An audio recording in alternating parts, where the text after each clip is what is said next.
लोगों से मैं चर्चा कर रहा था। अचानक 4-5 ऑफिसर आए और मुझे खड़े खड़े कहा कि आप ही डोटासरा जी हैं। मैंने कहा जी हाँ। बोले हम ईडी से हैं, आपके घर की हमको सर्च करनी है, आप लोगों से पूछताछ करनी है। मैंने कहा मोस्ट वेलकम। जो 5-10 लोग यहाँ पर थे उनको सबको रोक लिया, हमारे सबके मोबाइल ले लिए।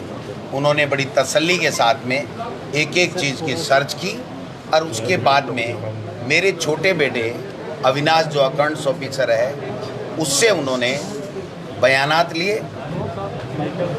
कहीं भी कुछ भी न 1 रुपया मिला, न कोई किसी तरीके का कोई डॉक्यूमेंट उन्होंने सीज किया। केवल और केवल 3 मोबाइल, मेरे दोनों बेटों का 3 मोबाइल और जो ईमेल है दोनों की बेटों की वो लेकर के गए हैं। और मेरी ईमेल उनसे खुल नहीं पाई, उसको डिलीट नहीं करने का मेरे से एफिडेविट लेकर के गए हैं। इसके अलावा कुछ भी मेरे यहाँ से नहीं मिला।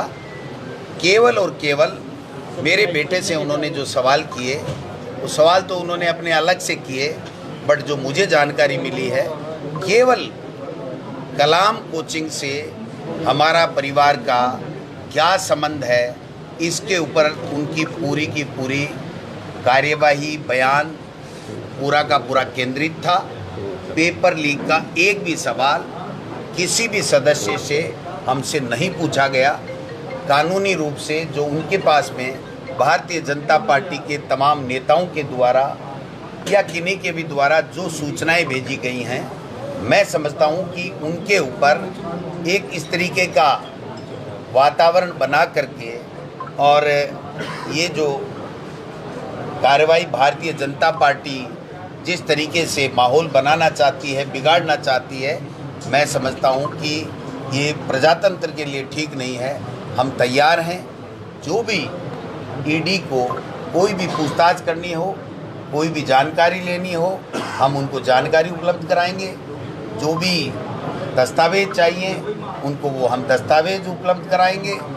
अगर कहीं भी एक आलपिन की नोक जितना भी हमारा किसी पेपर लीक में किसी भी परिवार के सदस्य का अगर कोई इन्वॉल्वमेंट पाया जाए तो हम लोग पूरी तरीके से स्पष्ट करना चाहते हैं कि न तो हमारा पेपर लीक से कोई संबंध है, न हमारा कलाम कोचिंग से कोई संबंध है। केवल और केवल ये वातावरण दूषित करने का काम भारतीय जनता पार्टी कर रही है। इसका हम मुंहतोड़ जवाब देंगे और जनता के बीच में जाएंगे, जनता को इनकी सच्चाई बताएंगे और जो जनता फैसला करेगी वो फैसला हमें स्वीकार होगा। कल हम लोग मुख्यमंत्री जी, मैं, रंधावा जी, सब लोग चर्चा करेंगे कोर कमेटी में कैसे इलेक्शन को आगे लेके जाना है। ये हमारा टाइम वेस्ट करना चाहते हैं, हमको प्रेशराइज करना चाहते हैं, हमको डराना चाहते हैं। न हम डरने वाले हैं, न प्रेशर में आने वाले हैं। हमने कोई गलती नहीं की, हमने कोई भ्रष्टाचार नहीं किया, हमने कोई गड़बड़ नहीं की। न पेपर लीक से हमारा कोई संबंध है, न कलाम कोचिंग से हमारा संबंध है। उसके बावजूद भी जो जानकारी या जो जांचें जो ईडी को करनी है उसमें हम पूरा सहयोग करेंगे। ये मैं आपको आश्वस्त करना चाहता हूँ, मीडिया के माध्यम से बताना चाहता हूँ कि अगर कोई भी कार्रवाई कोई भी राज्य सरकार की एजेंसी या केंद्र के सरकार की एजेंसी करेगी उसका हम पूरा समर्थन करेंगे, पूरा सहयोग देंगे।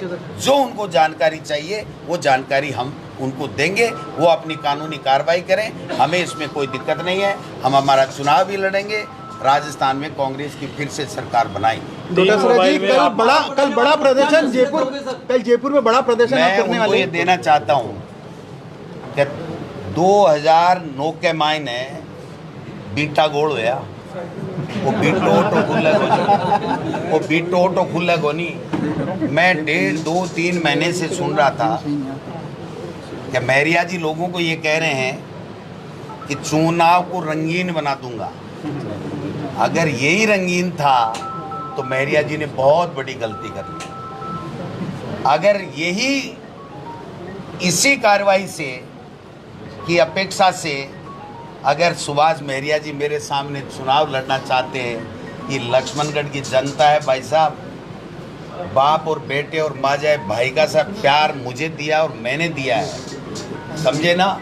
लक्ष्मणगढ़ की जनता सुभाष महरिया जी को बता देगी कि ये क्या चुनाव होता है, और राजस्थान की जनता राजस्थान में बता देगी कि हम लोग कांग्रेस के सच्चे सिपाही हैं, कांग्रेस के लिए जान दे सकते हैं, कांग्रेस के लिए काम करते हैं, 36 कौमों को साथ लेकर के चलते हैं। इसलिए कांग्रेस राजस्थान में फिर से आएगी। अशोक गहलोत जी के बेटे वैभव गहलोत जी के जिस तरीके से समन दिया गया है, और चुनाव के नज़दीक में बहुत पुराने दिनों से हम 10-15 साल से सुन रहे थे, और उन्हीं मामले को लेकर के आज चुनाव के नज़दीक समन देना ये प्रदर्शित करता है कि भारतीय जनता पार्टी हमको डराना चाहती है, हमारे नेताओं को डरा करके और यहाँ इलेक्शन जीतना चाहती है। मैं कहना चाहता हूँ ये राजस्थान की सूरवीरों की धरती है, ये हमारे शहीदों की सैनिकों की धरती है, ये किसानों की धरती है। मैं किसान का बेटा हूँ, मैं न डरने वाला हूँ न घबराने वाला हूँ। मेरे साथ में मेरे लाखों लाखों कांग्रेस के कार्यकर्ताओं का प्यार, आशीर्वाद और स्नेह है। मैं मुख्यमंत्री जी के बेटे को जिस प्रकार से ईडी ने समन दिया है, उनकी घोर शब्दों में निंदा करता हूं, और केंद्र की सरकार ने जो रवैया अख्तार वहां पर कर्नाटक में किया, वहां पे मुंह की खानी पड़ी। उन्होंने जो दूसरे स्टेट्स में किया, ईडी का प्रयोग करके जिस प्रकार से डरा धमका के माहौल ख़राब करने की, जीतने की चेष्टा की थी, वो वहाँ भी नाकामयाब हुए, और यहाँ भी राजस्थान में भी वो अपने इस गलत मिशन में नाकामयाब होंगे। हम कामयाब होंगे, कांग्रेस जीतेगी और फिर से सरकार बनाएगी। संजीवनी की जांच के लिए भी कुछ कहा है क्या? वो नहीं करेंगे, आपकी बात नहीं, वो नहीं करेंगे। मेरी बात मुझे पता है, जब मुख्यमंत्री बार बार कह रहा है केस दर्ज है, एसओजी मुलजिम मान चुकी है, उसके बावजूद भी अगर उनके खिलाफ करोड़ों करोड़ों रुपए के घोटाले की बातें जब आ रही हैं, उसके बावजूद भी अगर ईडी कार्रवाई नहीं कर रही है, और राठौड़ साहब की प्रॉपर्टी की जांच करा ली जाए, सुभाष महरिया जी की पूरी प्रॉपर्टी की जांच करा ली जाए, और गोविंद डोटासरा की पूरी प्रॉपर्टी की जांच करा ली जाए। राठौड़ साहब कह रहे हैं ना, दूध का दूध और पानी का पानी हो जाएगा। अगर हिम्मत है इन दोनों नेताओं में, तो मेरी और अपनी खुद की जांच करा लें। दूध का दूध पानी कैसे होता है, या दूध फटता है, या दूध क्या होता है, वो पता नहीं। सर एक बात और थी कि जैसे आपके समर्थकों में काफी उत्साह था आज, और इनका ये भी कहना था कि हम तो धन्यवाद दे रहे हैं ईडी को कि आज जो माहौल है वो जीत के बजाय लीड पे हो गया। आप भी मानते हो इस बात को? देखिए, कार्यकर्ता मेरी जान है, और कार्यकर्ता के कारण से ही गोविंद डोटासरा की ये हैसियत है। इसलिए कार्यकर्ता का मेरे पास शब्द नहीं है, मैं किन शब्दों में आभार प्रकट करूं। 9 बजे से लेकर के रात को 9 बजे तक जिस प्रकार का जो प्रदर्शन, जो मेरे समर्थन में जो नारेबाजी और जिस प्रकार का जज्बा दिखाया, मैं मेरी ज़िंदगी नहीं, मेरा पूरा परिवार कभी ज़िंदगी में भूल नहीं सकता। और मैं महरिया साहब को कह देना चाहता हूँ, आप फार्म भरना, और फार्म भरने के बाद में गोविंद डोटासरा पूरे राजस्थान में रहेगा, लक्ष्मणगढ़ में गोविंद डोटासरा चुनाव नहीं लड़ेगा। कांग्रेस के कार्यकर्ता और लक्ष्मणगढ़ के लोग चुनाव लड़ेंगे। धन्यवाद। जय हिंद, जय भारत।